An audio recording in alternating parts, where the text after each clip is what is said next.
ጤና ይስጥልኝ የተከበራችሁ አድማጮች። ያበቀለሽ ኑዛዜ የሚለው የኢልማ ሀብተየስ የወንጀል ምርመራ ዘውግ ያለው ረጅም ልቦለድ ትረካ ቁጥር 2 ቻናል ላይ የመጀመሪያው ክፍል ተለቋልና እንድታዳምጡ ጋብዛችኋለሁ። ቻናሉን ሰብስክራይብ ማድረጋችሁንም አትርሱ። በዚህ ቪዲዮ በ2000 ዓመተ ምህረት ከታተመው የመኝታ ቤት ምስጢሮች ከሚለው የእንዳለጌታ ከበደ መድብል ውስጥ በመጽሐፉ ርዕስ የተጻፉ ተመሳሳይ ጉዳይ ላይ የሚያጠነጥኑ ሁለት አጫጭር ልቦለዶችን አስደምጣችኋለሁ። እንደምትወዷቸው እምነቴ ነው። ወደ ትረካዎቹ እናልፋለን። የመኝታ ቤት ምስጢሮች። ደራሲ እንዳለጌታ ከበደ። በዚህ ርዕስ በ2000 ዓመተ ምህረት ከታተመ የአጫጭር ድርሰቶቹ መድብል የተገኘ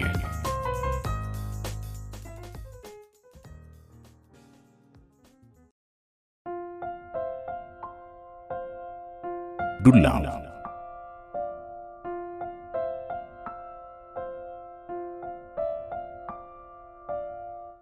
ቅንዝንዝ ነው፣ ቅብጥብጥ። ሴት አቅፎ ካላደረ ፈንድቶ የሚገኝ ይመስል ሰውነቱ ተፈታተነው። እንደ ብረት ምጣድ እየጋለ አስቸገረው። ሰብለ ውል አለችበት። ሰብለ የጓደኛው ሚስት ናት። ከተጋቡ 7 ዓመት አልሞላቸውም።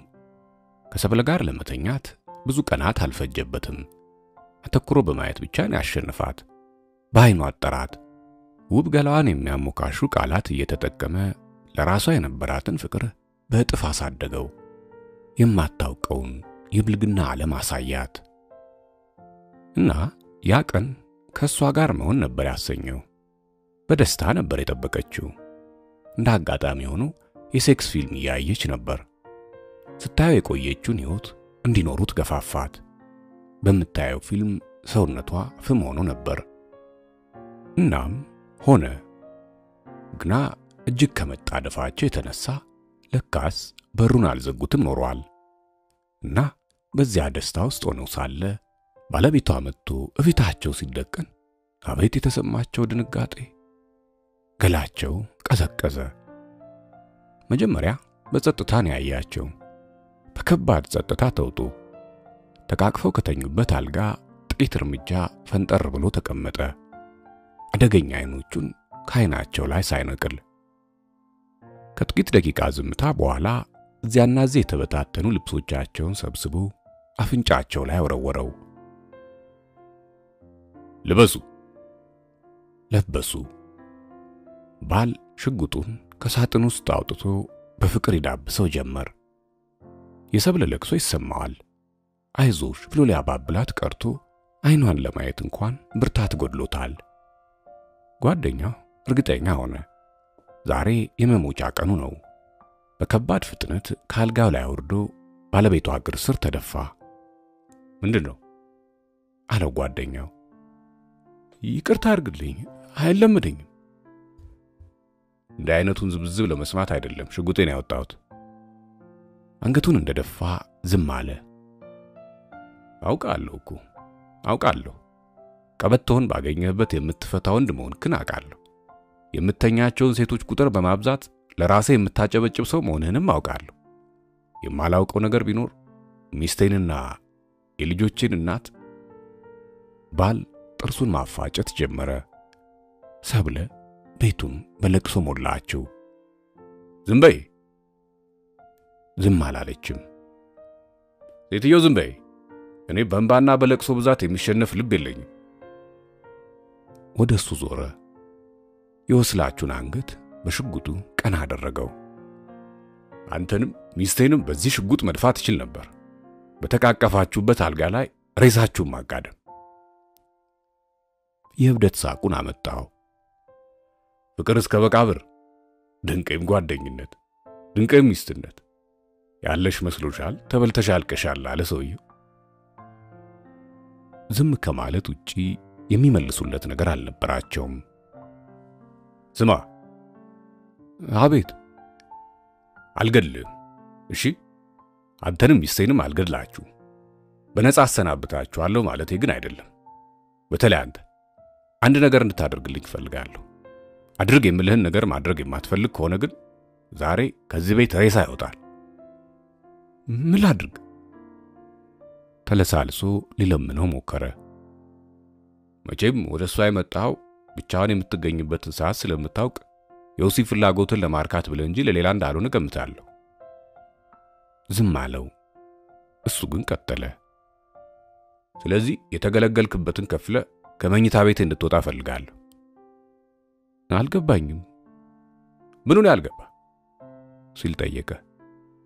የተገለገልክበትን ስትል ቡና ቤት ሄደ ከአንዲት ሸርሙጣ ጋር ብተኛ ስንት የምትከፍላት ይመስላል?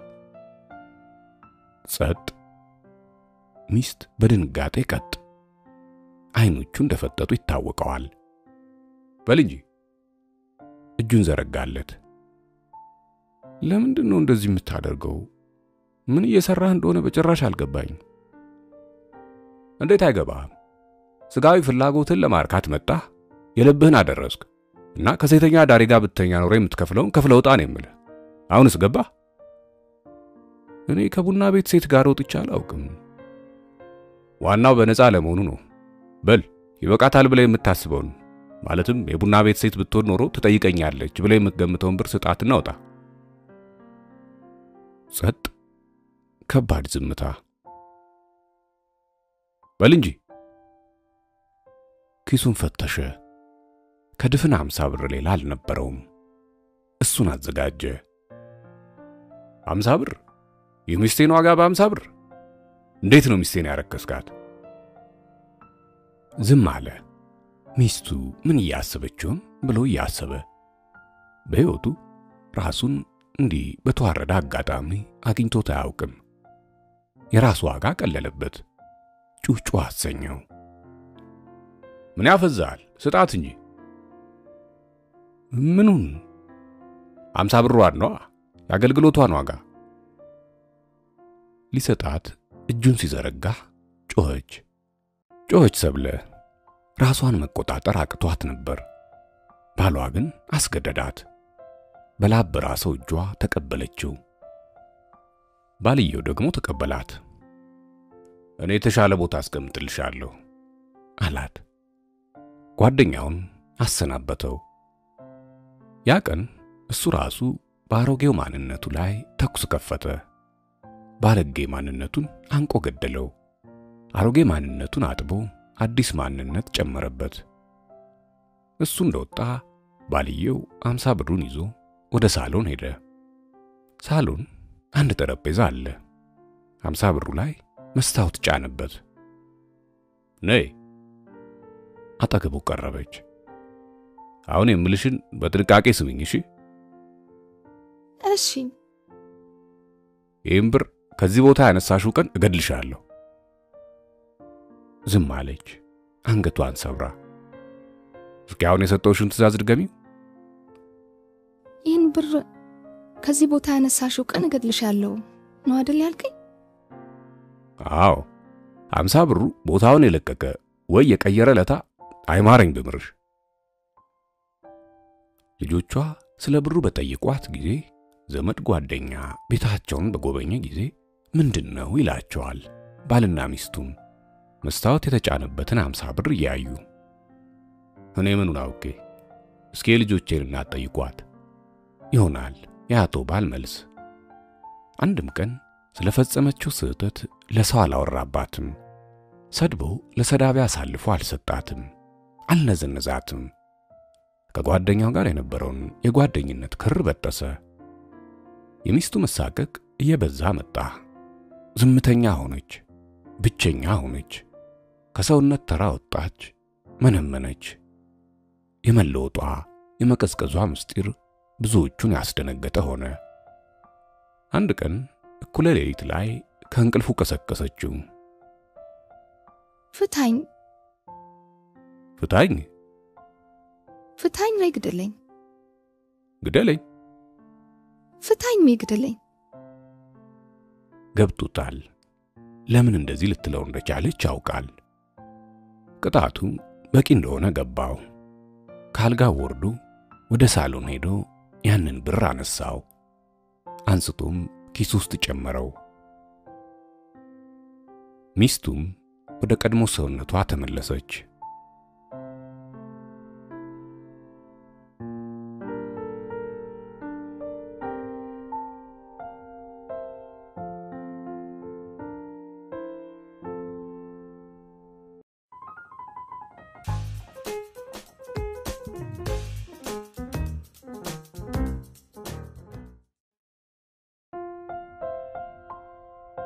የመኝታ ቤት ምስጢሮች እናትና ሚስት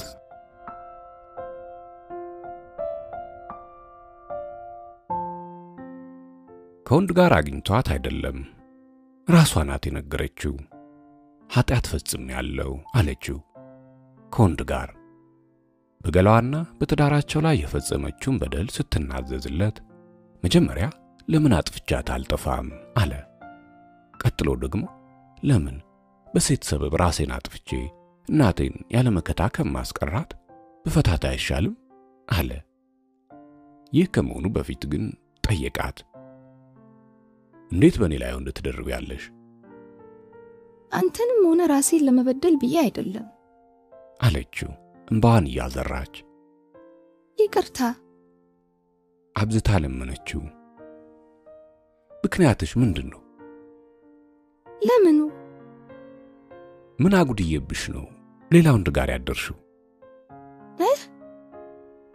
ምን አጉድዬብሽ ነው ፈራተባ ያለ ጠየቃት ካንተ ጋር አልጋ ላይ አልተጣጣምንም እንዳትለው እየሰጋ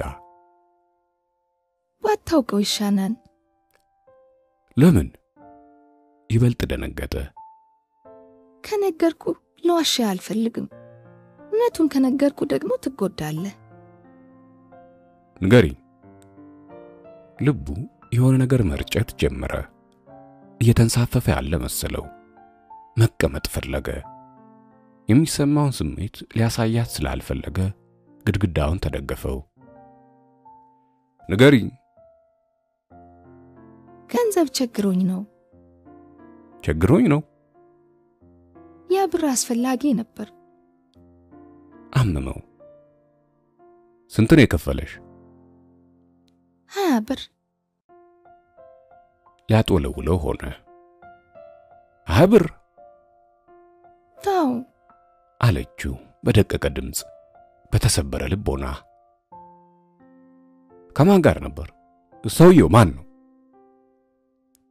ከድሮ ደንበኞች አንዱ ደንበኞቼ ከተጋባን በኋላ ካንተ ውጪ ከሌላ ወንድ በመውጣቴ ራትሽን አጥፊ የሚል ስሜት ተሰምቶኝ ነበር ጎድተሽኛል አለቀሰ እሷም አለቀሰች አባበለችው አይለመደኝም አለችው የት ተገናኝታችሁ ነው አረፍተ ነገሮችን የመጨረስ አቅም አጥቷል በእናትህ አትጠይቀኝ ንገሪ ምን ይጠቅምሃል ንገሪኝ ይቅርታ ጠየቅኩ አይደል አይለመደኝም አልኩ አይደል ለምን እርስ በርሳችን እንጎዳዳለን ማወቅ ፈልጋለሁ ከነገርኩ እውነቱን የምነግርህ እውነትን ማወቅ ደግሞ ይጎዳል የት አገኘሽ ድምጹን አጠነከረባት እኔ ነኝ ያገኘሁት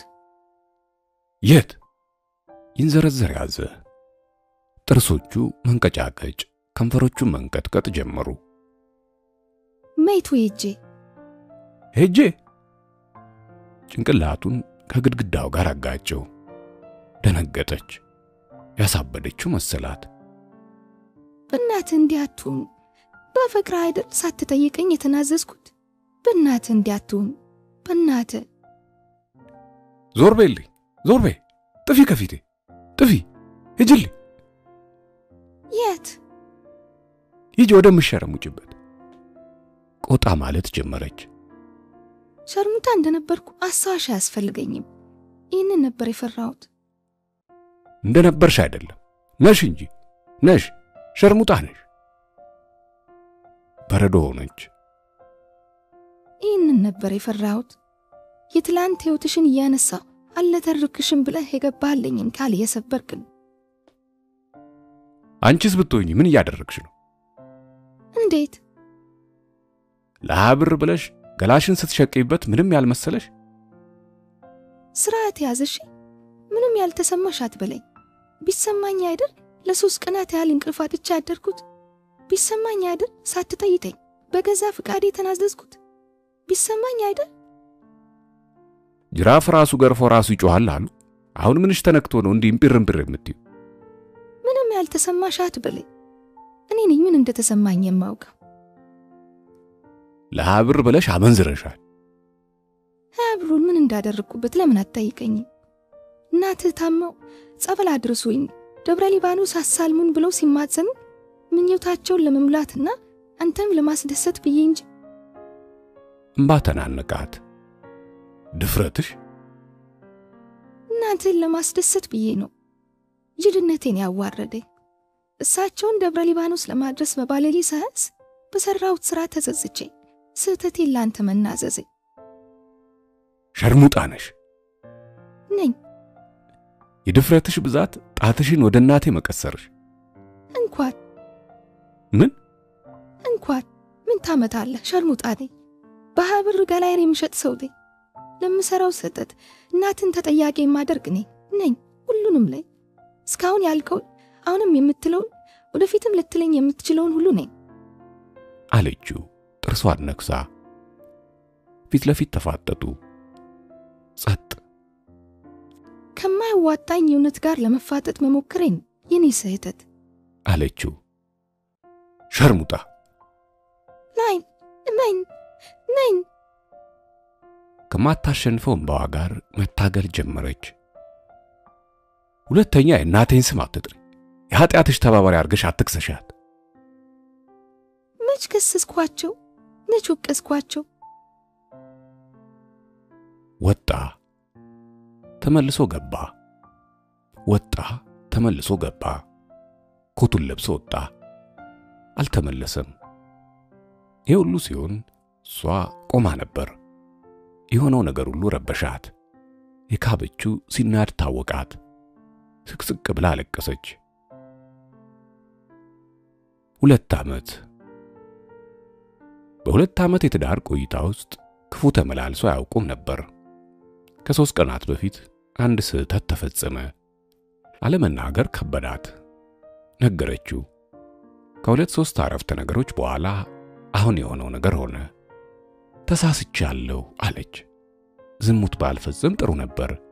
በዚያ ሰዓት ግን ልክ ነበርኩ። የሰራሁትን መንገሬ ነው ትልቁ የኔ ስህተት። እናቱ ከትዳር ውጭ ነው የወለዱት። በደርግ ጊዜ ነበረ አንድ ባለስልጣን ባልሽን ከምገድለው በመስጢር ከምትተኝልኝ አላት። ባሏን ትወደዋለች። ገላዋ የሱ ነው። ይሄ ባለስልጣን የመግደልም የማስገደልም መብት በእጁ አለ። ባሏ እንዲሞት አትፈልግም። በመስጢር ተኛችለት። አረገዘች። የተረገዘው ልጅ አባቱን መሰለ። ባል አጥብቆ ጠየቃት። በንስሐ አባታቸው በኩል እውነቱን ተናዘዘች። ካልገደልኳት ብሎ ፎከረ። ከነልጇ ከቤቷ እንድትባረር ተፈረደባት። ስደተኞቹ እናትና ልጅ ኑሯቸውን አሸንፈው መኖር ከጀመሩ ከ30 ዓመታት በኋላ ልጅ አንድ ድካም ወደ ተጫጫናት ቡና ቤት ገብቶ አንዲት ሴት አየ። በዕለቱ ሀብታም ሆኖ ነበር። 30 ብር ለአንድ የጉልበት ሰራተኛ 30 ብር ብዙ ነው። 1-2 ቢራ ጋበዛት። እንዴት እንደጀመረው ሳያውቅ ስለ እናቱ ሲተርክላት ራሱን አገኘ። አዘነችላቸው፣ ለእናቱም ለሱም። እናቴ እውነቱን ተናግሬ በመሸበት አድራለሁ ብላ ይሄው ማደሪያ አጥታ ስትንከራተት 30 ዓመት ሞላት አላት። ሳታስበው ከተቀመጠችበት ተነስታ እቅፍ አድርጋ ሳመችው። በጠጪዎች መሃል አይዞህ እሺ አለችው። እሺ ተከዘች። ሲገረምባት ቆየና እኔ ከተሰማኝ በላይ ያዝነሻል፣ ልብሽ ተነክቶ ነው አላት። እውነተኞች ያሳዝኑኛል። ተለያዩ። ሌላ ቀን መጣ። ድንገት በጨዋታ መሃል እናትን አስተዋውቀኝ አልኩ እንዴ አለች። በራሷ ሳቀች። ከርቀት ታሳየኛለህ አታሳየኝም? አንድ ቀን ስልክ ደውላ ሄሎ። አቤት፣ እንዴት አደርክ? እየቀለድሽ ነው አላት ለመሳቅ እየሞከረ። ምን ነው? ከ30 ደቂቃ በፊት ደውለሽ እንዴት አደርክ ብለሽኝ ነበርኩ። ነበር? ደንገጣለች። ብለሽኝ ነበር። አይገርምም?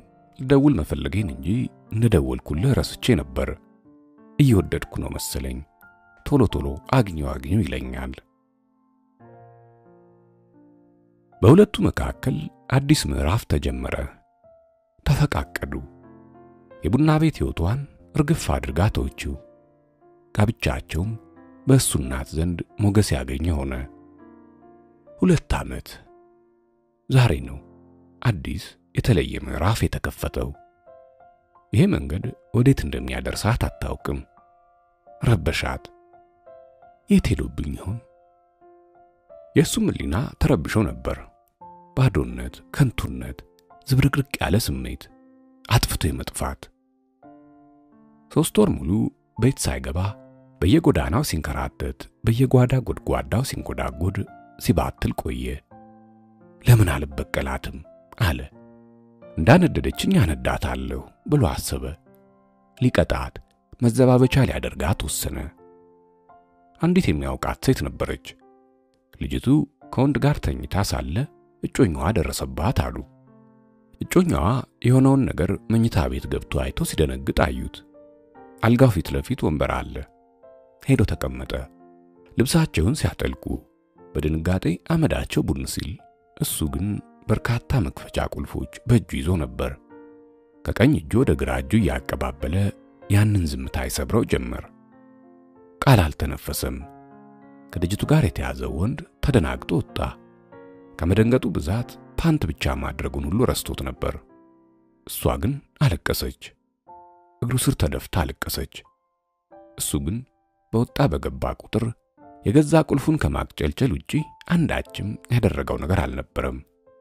ይህ የበቀል እርምጃ በየሄደችበት ይከተላት ጀመር።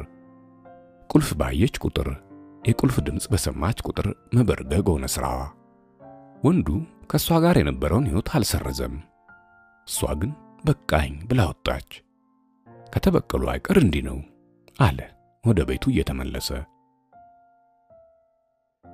እንደተገናኙ ተቃቅፈው ተላቀሱ። ይቅርታ ሆዴ፣ ጎንዳሁህ አይደል? እኔንም ሆነ ራስሽን ለመበደል ብለሽ አይደለም ያደረግሽው። ጎድቼሃለሁ። ታማሚ እናቴን ደብረ ሊባኖስ መውሰድ መቻልሽን ብቻ ነበር ያሰብሽው። ሁለተኛ አልሞክረው። መሸ። ተቃቅፈው ተሳስመው ሊተኙ ሲሉ ብድግ አለችና አንዲት ወረቀት ይዛ መጣች።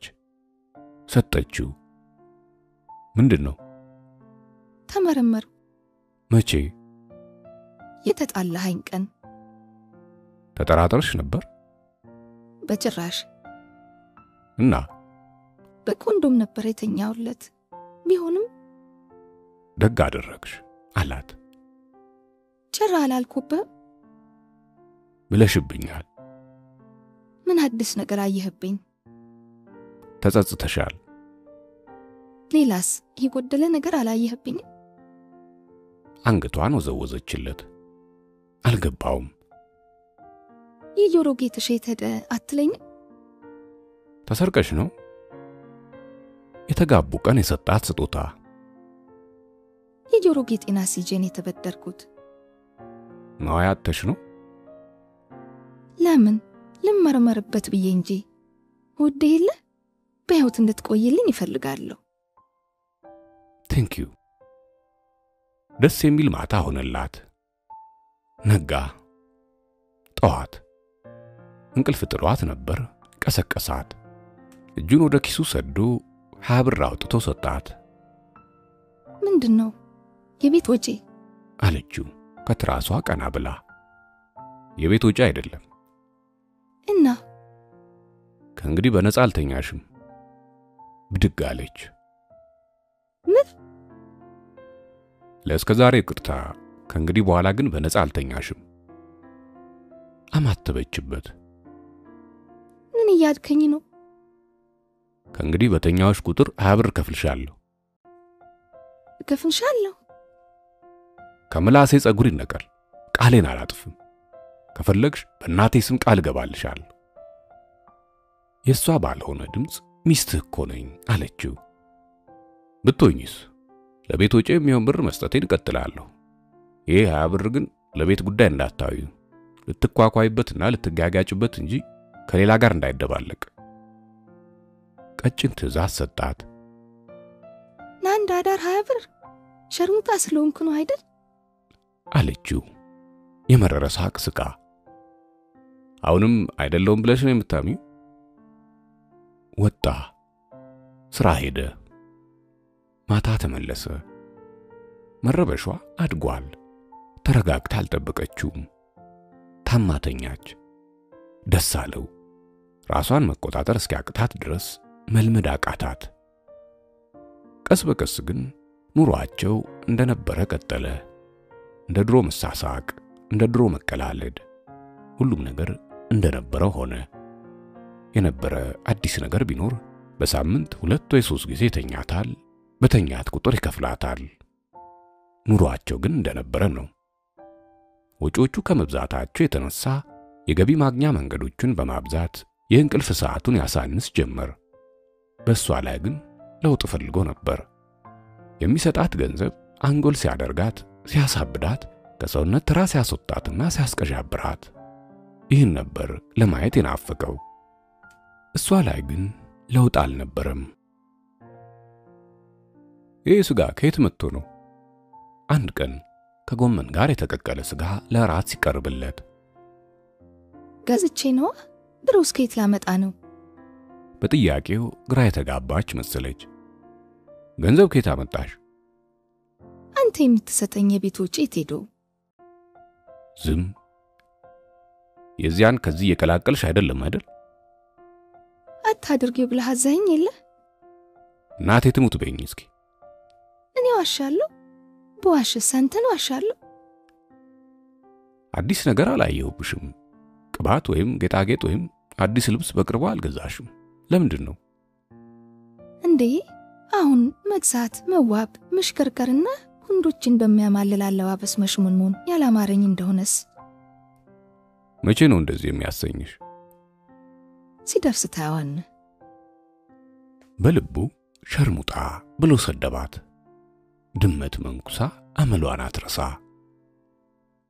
ሁሉም ነገር እንደነበር ቀጥሏል።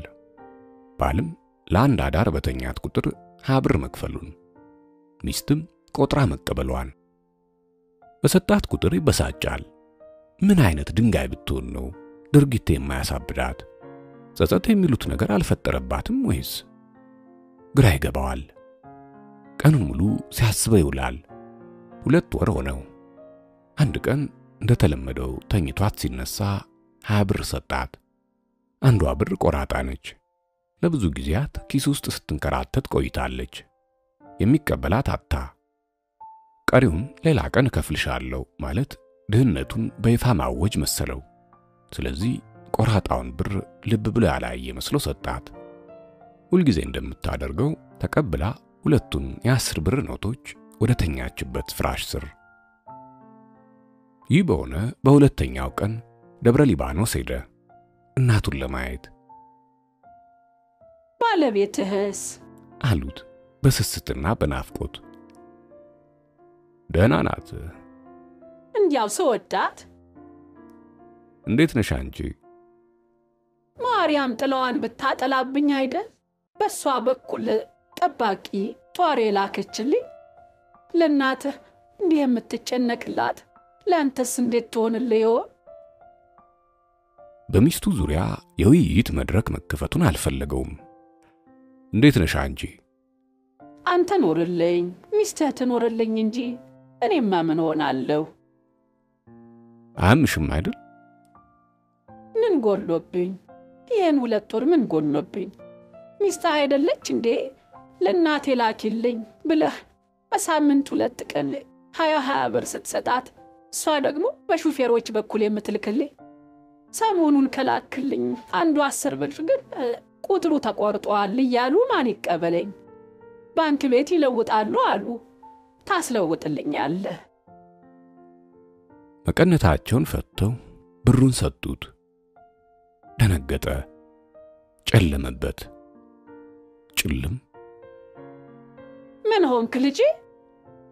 እጃቸውን ግንባሩ ላይ አይናቸውን አይኑ ላይ እየተከሉ ምንም። አምዋል መሰለኝ። ፊትህ ተለዋወጠ።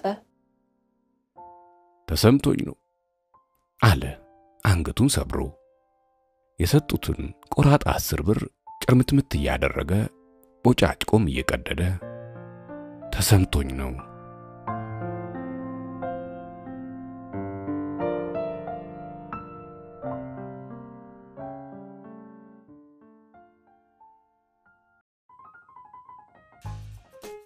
ስላዳመጣችሁ ከልብ አመሰግናለሁ። አዘጋጅቼ ያቀረብኩላችሁ አድማስ ነበርኩ። ኮሜንት፣ ላይክ፣ ሼር እና ሰብስክራይብ አድርጉ። በቀጣይ ትረካ እስከምንገናኝ መልካም ጊዜ።